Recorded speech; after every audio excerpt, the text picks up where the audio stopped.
One is, so many of these sales processes are oriented around, here's how I push the customer through, here's how I discover, qualify, whatever, to sell my product. What that is so often lacking is, just because you're doing a customer heat map of where your relationships lie and are they neutral or positive or whatever, that is still overlooking the most important part of this. And it is not about how you sell, it is about how do you align to how they buy. This is Outside Sales Talk, the best podcast for outside salespeople. I'm your host, Steve Benson, and we're here to chat with the world's top sales experts so that you can get their best sales tactics to level up your game. Welcome back to Outside Sales Talk. Today, we're going to talk about how to communicate with impact through insight-led selling. I've got Dr. Timme with me, and also I've got Melody Astley. So kind of a rare thing on the show here to have more than one person at once. This should be fun. Really? The dynamic duo then. Yeah, well, Exactly. so yeah, it's great to have you guys here. Well, I should introduce you. So Stephen Timme is the president and founder of FinListics Solutions, and previously Stephen was the professor of finance. He's been an adjunct professor and a consultant for many Fortune 500 companies. Melody Astley is FinListics CRO, and she's responsible for strategic business growth, sales, and marketing over at FinListics. They are co-authors of the book InsightLed Selling. So why don't we jump into the questions, guys? I've got a ton of questions about your book. I'm really excited to get your take on this stuff. A common issue buyers encounter is that they don't feel like they're understood as they go through the buying process. How did this issue lead you to come up with insight-led selling? Yeah, Melody, you want to start that one? Sure. Well, we've been seeing it for a long time, and the problem has just perpetuated, which is buyers don't believe that their sellers understand their business. Stephen will talk about some of our research that we uncovered by talking with sellers and by talking with executives. But basically, they'll say 9 calls out of 10 are horrible, and they just get tired of it and frankly quite frustrated with it. And it's rare to find the executive who actually wants to improve the sales profession, so their buying experience is better. But we were lucky to find some to actually say, I'm going to tell you what sucks, and I'm going to tell you what will make it better, because I want my buying journey to be easier as well. So you have that issue. You have the issue of just more stakeholders. In the subscription economy, you have a faster time to value, so you need to realize the investment faster. And it's only gotten worse. I mean, technology continues to perpetuate this, right? Buyers are smarter than ever. There's a ton of information before that they have access to that they never had before. So you take all those dynamics that would be creating this environment anyway, and then you pile COVID on top of it, where now really we'll be in a hybrid, the new normal, whatever that looks like, will be at least a hybrid sales model. So even cutting through that noise and being really thoughtful and having a solid point of view around your customer's business or the buyer's journey is more important than ever. So that's why we decided to do it. Yeah, and to add to that, so prior to FinListics being focused on sales organizations, what we did is we really worked with a lot of Fortune 500 type companies and others, but a lot of times in operations, a lot of times it was in R&D and those type of things. And being a finance type, I was very fortunate to get to work with a lot of CFOs. And so I saw how they make decisions. I saw how they decide go, no go. Hey, here's how, we set goals in that. And then it's a long story how I got hooked up with some sales organizations. But what I found is, so I said, okay, well, if this is how they make decisions, why wouldn't enterprise sellers think the same way? And what we found is that there was just a lack of not ability, but or willingness, but to say, we did one survey and we asked, how well do you know your customer? And 20-something% said we're trusted advisors. 50-something% said, we even if we know the goals and strategies, we don't have to align our solutions. And the rest of them were talking about, future functions. And a study by Forrester said that executive buyers believe 70% of sellers don't understand their business. So Melanie and I are actually very positive people, and we have a lot of friends in sales, and we're like, you know what, this is just a bunch of BS. And so we said, let's set up this framework to look at this. And a lot of it's what FinListics been doing for 20 years, but let's just get it out there and capture a lot of information that we've seen both from the buying side and the selling side. And the unique part of this is that we interviewed about a dozen executives from top-notch companies that gave their side. Here's what I want. So yeah, that's what motivates us to do it.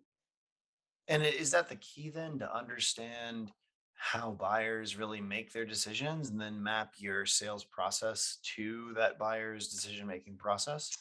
Yep. Number one, what's the goal? What am I trying to get done?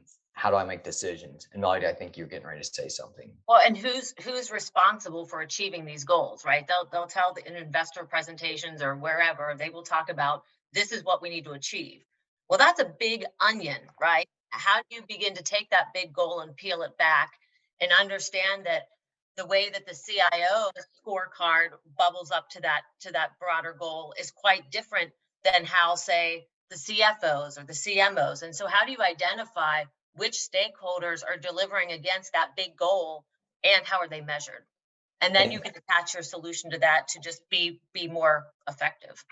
And as Melody said in the beginning, as the buying groups are getting bigger, Gartner says there's now 10 plus stakeholders. So I always like to give the example of, a lot of retailers are saying we want to grow revenues. That's a financial goal. Here's our strategy, having a differentiated omni-channel experience, right?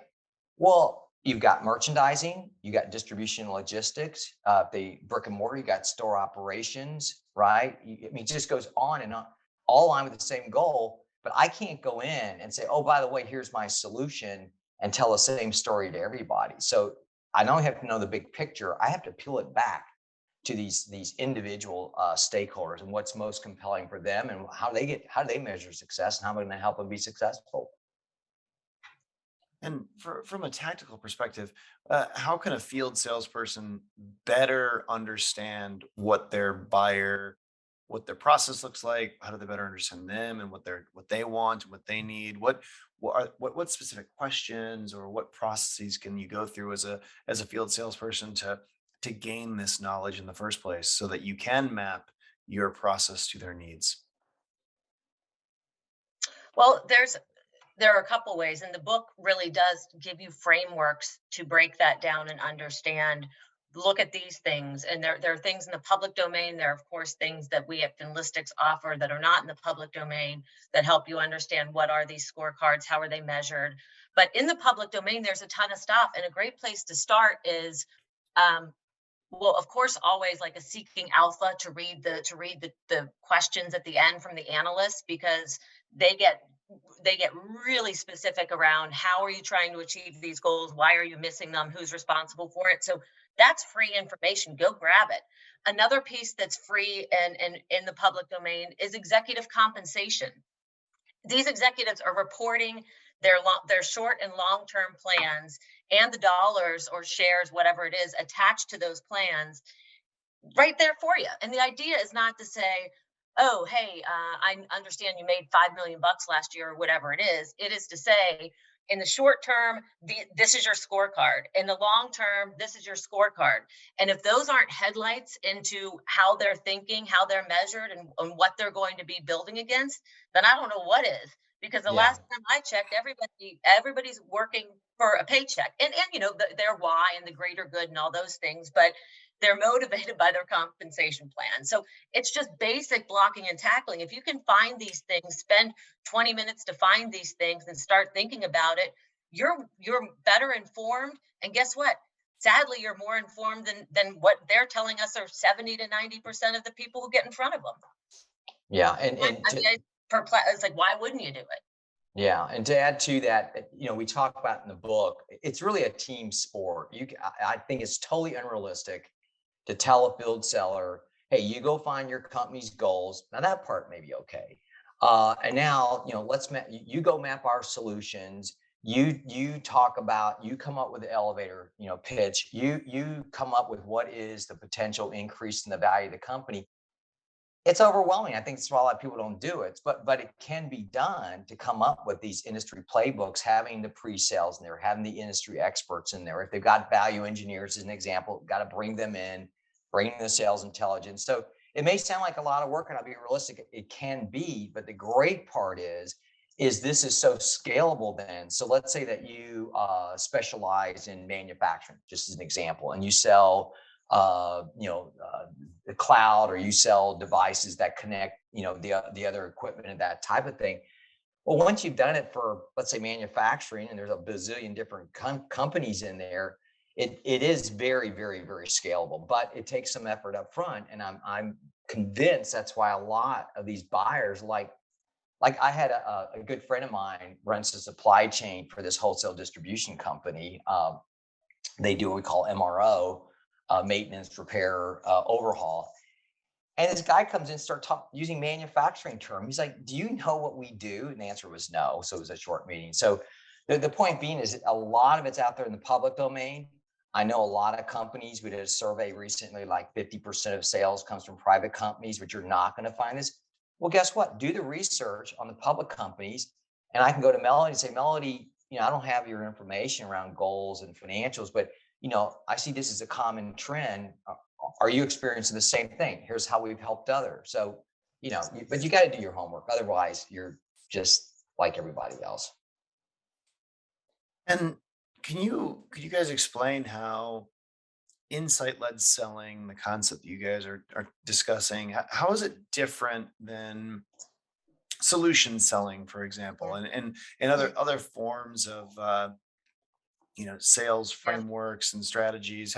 How is it different, and why does it work better? Yeah, well, so let me say, we are not, or insight-led selling is not a process or a methodology. We work with the solution sales or the challenger sales. Challengers. We work with a lot of those clients because what we do is complement that existing process.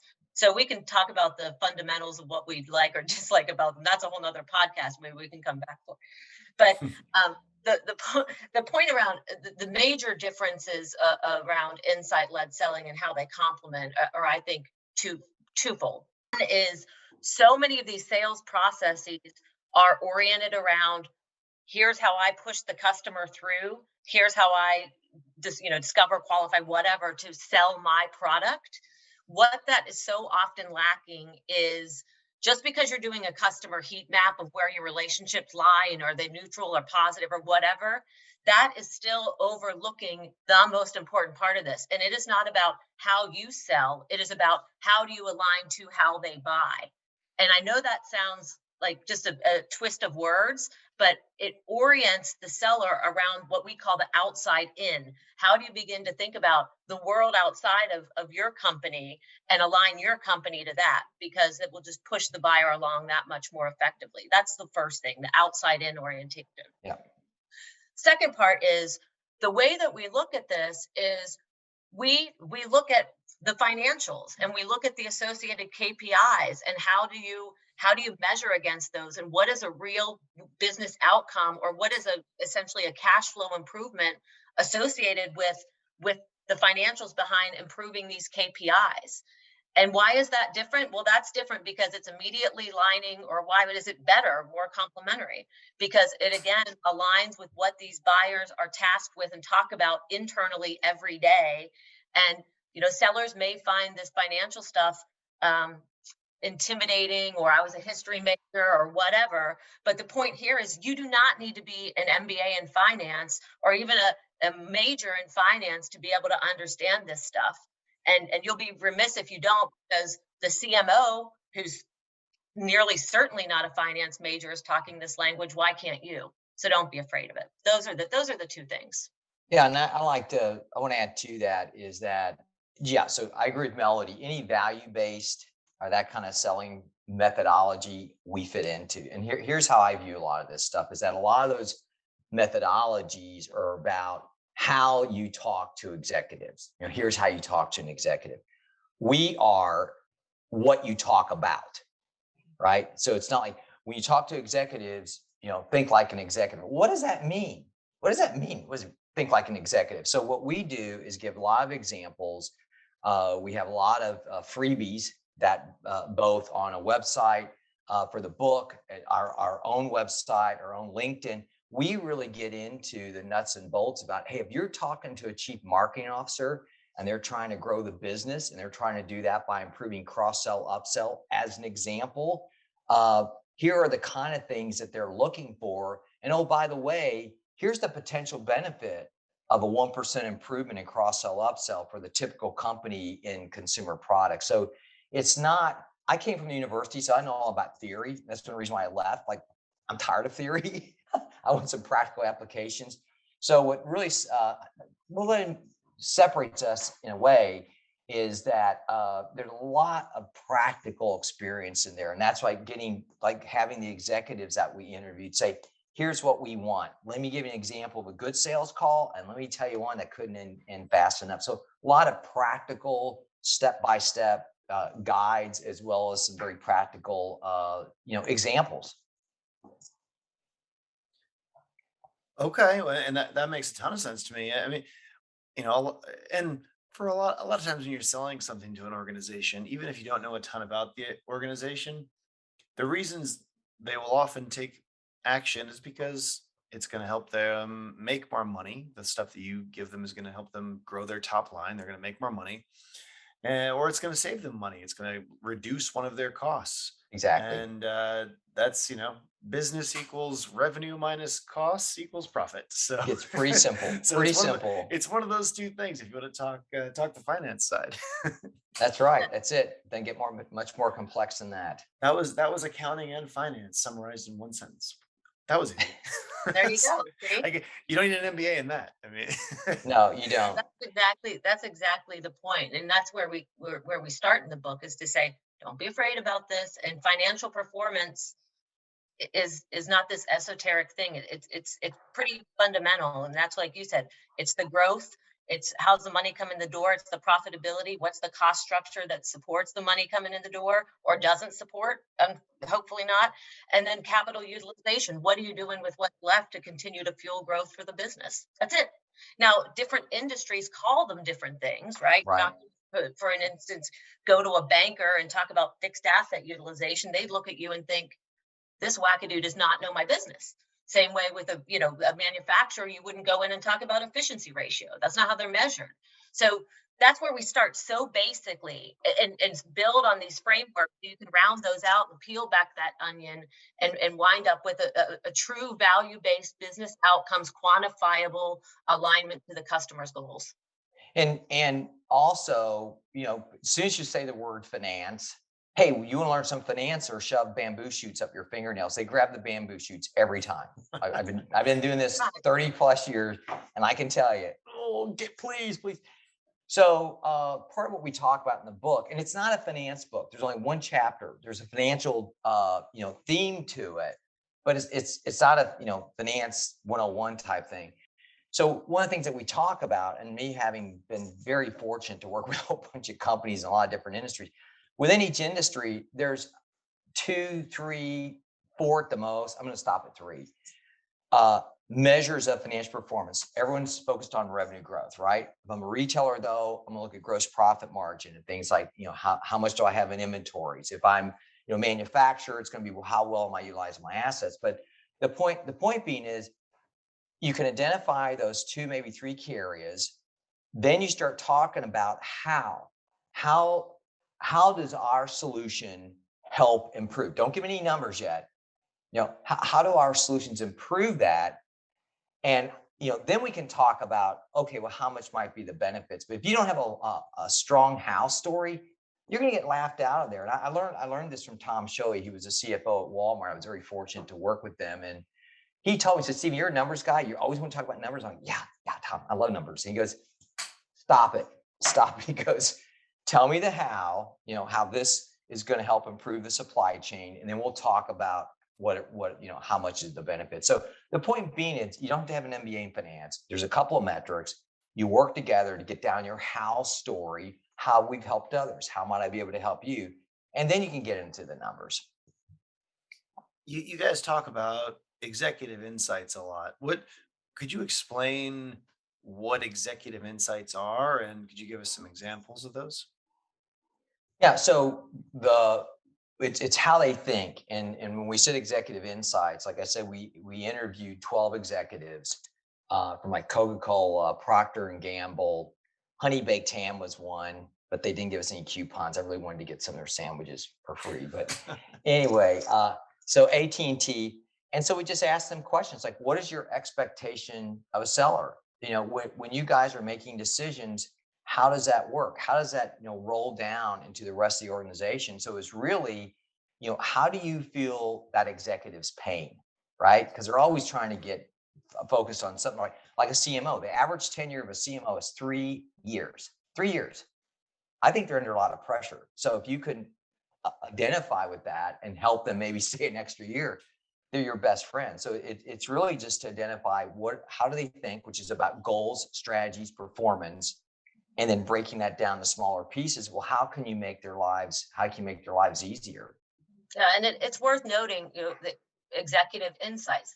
These people, I mean, sure, they have to sell internally and do the championing and things like that, but these people have not carried a bag, right? They've not been sellers, and but they still know what good looks like, and it matters to all of us what they think good looks like, because cumulatively across these different executives, they've purchased tens of billions of dollars of stuff. Whatever that stuff is, it doesn't matter. So they've seen it, and we can have sellers talk about why it's so important and what you can do in tips and tricks. And I'm not discounting those. Those are really Yeah. important. I've learned some of the best things in my sales career from sellers, but just to hear it sort of from the horse's mouth, so to speak, is just invaluable. Yeah, and just to net that out about executive insights, to net out the book. These were our 3 key findings. Tell me something I don't know, Mm. right? I'm an executive. I got all these people working for me. I have all these consultants. But you know what? I want to hear from you. I want you to tell me something I don't know. And when I first heard that, I'm like, you got to be kidding me. This is Dawn Garibaldi. She was the former VP of supply chain for Procter & Gamble Asia Pacific, billions and billions of dollars she helped manage. She goes, no. She goes, I got the staff, I got the consultant, but you know what? I get heads down too. Sellers see all these different companies. Don't give me anything confidential, but there's got to be something you've seen out there that can help me. So that was one. Tell me something I don't know. Second thing was, tell me how what you're proposing is aligned with the expected business outcomes and the financial benefits, right? Help me do the alignment. And the third thing was, make my life easier. Don't give me this 20-page proposal, because guess what? I want to have a one-pager that I can socialize with my colleagues. I really like this, but they're not going to read 20 pages, and neither am I. So those were the 3 key things. And he said, if you can do those 3 things, you're thinking like an executive. And you mentioned in improving your communication with executives and your prospects with understanding their language better. How can a rep that's selling into a new industry, or even the industry that they're selling into right now, how can they better understand the language of their buyers, and understand it well enough that they can speak it fluently and show that they really understand the market and that industry? Melody, I'm going to take that Yeah, one. so there are several ways to do that, and we'll talk about the public domain ones first. There are, and I think the consulting firms, think McKinsey, think Bain, think BCG, et cetera, they come out with some of the most fantastic industry points of view that and they're free. I mean, you can read them and you can see where they've been, where they're going, what are some of the challenges. And just by understanding the headwinds, tailwinds, they're incorporating that language on a per industry basis. And you get to begin to understand how different these are. I come back to the investor presentations. They are using not only their industry language, but their own personal language. So you can start to do that. And then, of course, there are ways that we at FinListics help, identify the KPIs. How do those align to industries? How are they compensated, et cetera? But those are just some more easy ways to go and find these things. Yeah, and even if you just read, you know, take a couple of the publicly traded ones. So you got the trade publications. You've got go on. It's I go to YouTube a lot. I'll put in there what is the CMO talking about, or we're going to do this uh, review for electronic arts, and I kind of like the game, and they were talking about net units sold. I didn't know what that was. And I had to go look it up and it told me what it was. Or let's say you're kind of new to the hotel industry and they're talking about RevPAR. You're like, RevPAR, oh, it's revenue per available room. So you can very quickly understand what they're talking about. And think about it. They're communicating with investors and they don't want to make it overly complex. Because I've known folks that run investor relationships, and they're like, no, no, no, no, no. If we make it too complex, they get confused. They get confused, our price doesn't go up. So, just go out there and read a couple of the annual reports. What is the letter to shareholders talking about as an example? Go to what we call the management discussion analysis. How are they explaining? So, for example, I was just looking at Colgate Palmolive. They said, we had unit growth of this, we increased prices by this, and then we had this bad thing happen for foreign exchange. Well, that's how they talk about revenues. You should too. And once you better understand your customer's industry and the language that they speak, how do you as a field salesperson take that and make that information and that knowledge actionable? Where do you incorporate it into your sales process, and how do you use it? Well, you go ahead, Melody. No, please. No, what you do is now I know that they talk about volume growth. I know they talk about price increases, and I know they talk about foreign exchange. Let's forget foreign exchange. That's a bad one. What you do is sit down. This is what they're talking about. Or going back to Procter and Gamble in the chairman's most recent letter, he talks about gross profit margin. He talks about cash flow. Talks about a couple other things. Okay, what is it? Hey, now let's get in this room and brainstorm. How do our solutions help them sell more? How do our solutions, let's say I'm like a Rockwell Automation, right? I sell manufacturing. All right, they want to improve their profit margins. How can we help them better manage labor costs? So once you know what they're talking about, there's no secret formula around this, but there's a lot of smart people out there. That's why I got so frustrated with those crummy numbers. 70% don't understand our business. Isn't because they're not smart.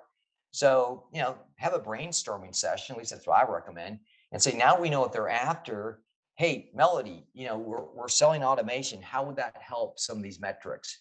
And what you find is a lot of companies have the answer there, or someone in marketing's put it out there, or product, has put it out there, whatever. But now it's just like a unified view. Here's how we at this company improve profit margins and be somewhat specific. Right. And part of peeling, how do you apply it, is part of peeling back that onion, right? If they're saying that they need to keep an eye on costs, okay, well, we can look and see SG&A, selling general administrative, has been trending upward, and upward for SG&A is a bad thing, right? How do you reduce that? And so if you peel that back and say, okay, this company has a problem with SG&A. What makes up SG&A? Oh, well, technology is nearly always accounted for under SG&A. Okay, are you a technology company? Why, yes, I am. Okay, well, can you help with underneath the IT spend? There's the CapEx portion, there's the OpEx portion, there's the FTE portion, there's the software maintenance portion, there's the hardware purchase, there's the software purchase. So even if you are directing yourself towards more of a cost takeout, think how much more that resonates, especially now CIOs are more business oriented than ever. The whole propeller head keep the lights on thing is gone.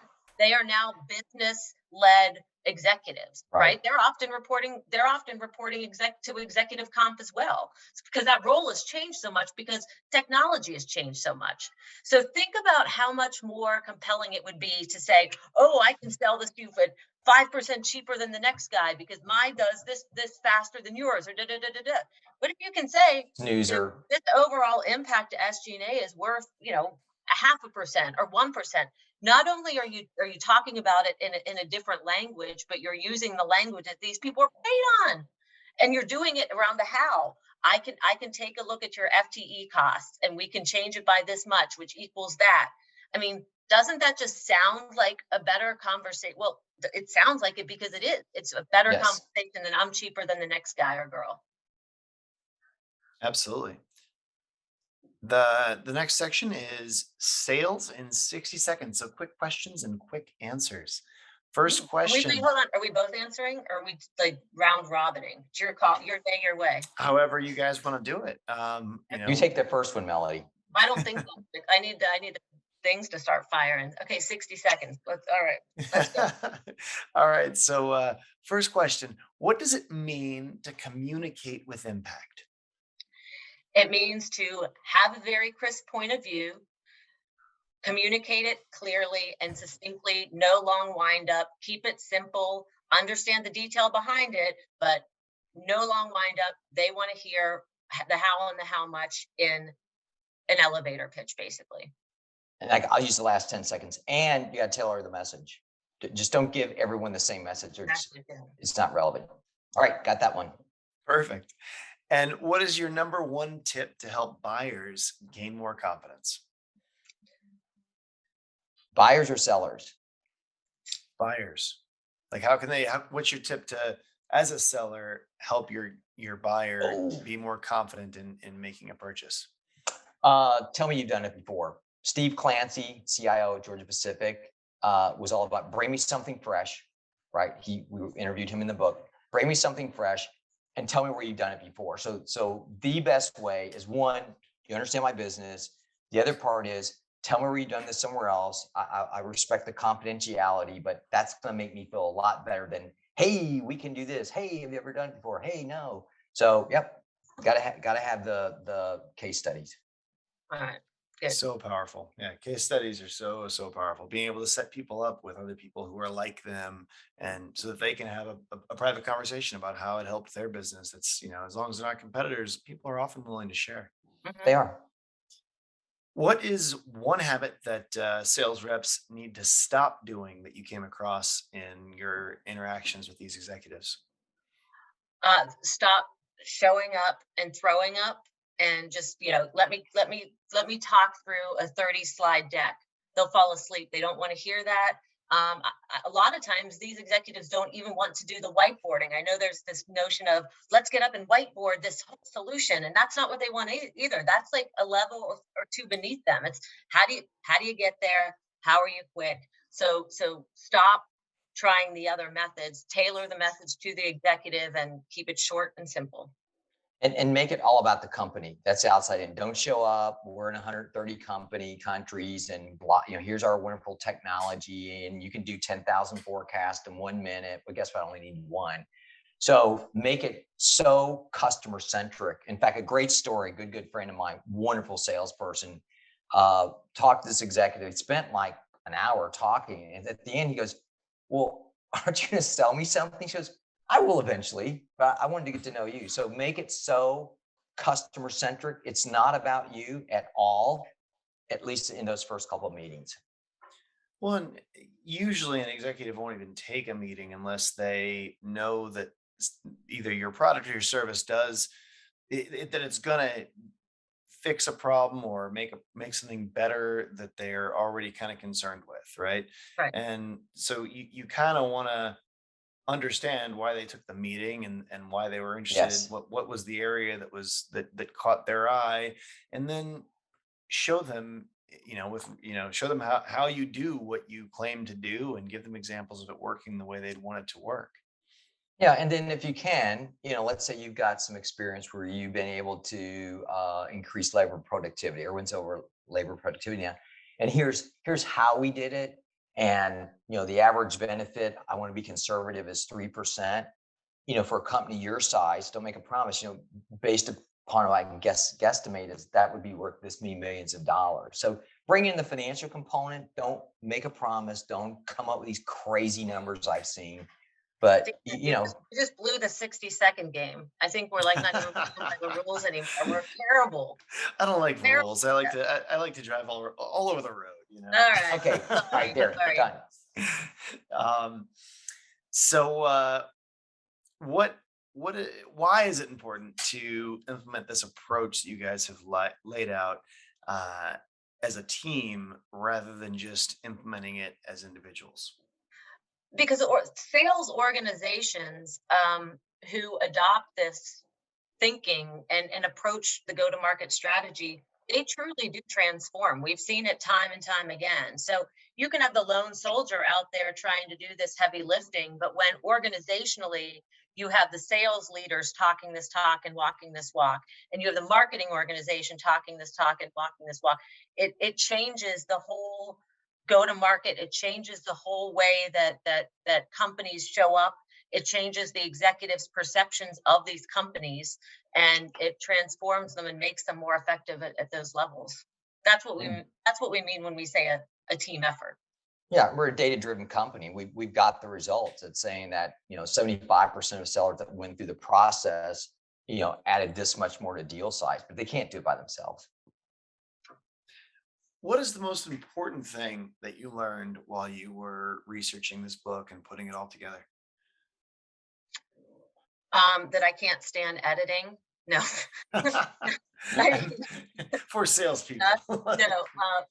No, in all seriousness, it was just the total validation. And Stephen, I'm sure will echo this, but it is just the total validation of, regardless of whether they were the CIO at a manufacturing company or the CMO at a B2C food company. What was just striking is that, because I spent most of my career in financial services selling to banks, right? So I get that. But what was just so validating or insightful to me is that they all said the same thing. They all said the same thing, just in different ways.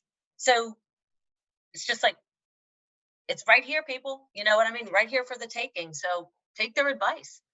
Tell me something I don't know. Show me the benefit of your solutions and make my life easier. And as an actionable takeaway, what should the field salespeople who are listening today do as a first step towards selling with insight? Well, I would take the first step, and this is the not biased, the unbiased step, but just if you want to get started tomorrow, look at these different things in the public domain that are available to everybody, which is the investor presentations, the letter to the shareholders, the Seeking Alpha transcript. That's just low hanging fruit. And then as far as the book rounds that out, provides things that sellers wouldn't find in other places, but steps you through these frameworks that tells you A, B, C, D. Here's how you get through all those things that we've been talking about the past 20 or so minutes. How to peel back that onion to get to it. So I would say the book does that. So that's of course on Amazon. And there's an ebook with a corresponding website, InsightLedSelling.com, from which you can download all these things. So it's not just like you're trying to scribble on your iPad or whatever. I mean, you can download them and touch them and use them again. And of course, you can buy the book too, and so all the book kit, Well, you know what they just are. making a blatant sales pitch, but for the month of November, we're gonna have the Oh ebook yeah, at a special price of $199. So, and again, there's a lot of guides there. It's not like just here's just theoretical stuff. I hate that. So here's a template. Go fill this in. But it all starts with what are their goals. My point would be, within this industry, what are the most common goals? How can we help? Awesome. Well, I'm going to try to summarize what you've told us today so we can have some takeaways here. So, first off, the buyers do not believe that salespeople really understand the buyer's company, the buyer's business, the buyer's industry. That was one of the key takeaways of this book. Um, so sellers therefore need to work better, work to understand the buyer's goals and better understand who at the buyer organization is in charge of achieving these goals. They need to better understand and to speak the language of the buyer's industry. Insight led buying is all about aligning salespeople with how the buyers buy.